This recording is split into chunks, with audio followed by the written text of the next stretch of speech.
ունեք դատավարության հետ կապված։ Տեսեք, ես մեծ հույս ունեմ,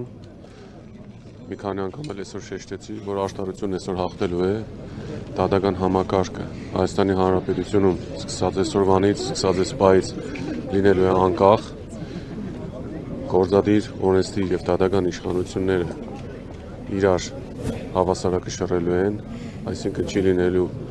չեմ էլ ասում զանգովի աշտարադատություն, հաստացի աշտարադատությունը WhatsApp-յան աշտարադատություն, այսինքն SMS-ների աշտարադատություն է ու հույս ունեմ դատավորը ողջամիտ ու ողջախոհ կգտնվի ու չի տրվի որևէ այսպես ասենք, իմ անձնական կարծիքով Ամեն դեպքում մինչև այս պահ եղած նախադեպերը հուշում եմ, որ ամեն ինչ ճիշտ հակառակն է։ Համաձայն եմ, բայց ելի եմ կրկնում, մի պահ դա ամենը վերջանալու է։ Ես հույս ունեմ, որ այսօրը ու այդ հիման հենց այսօրվա մասին է։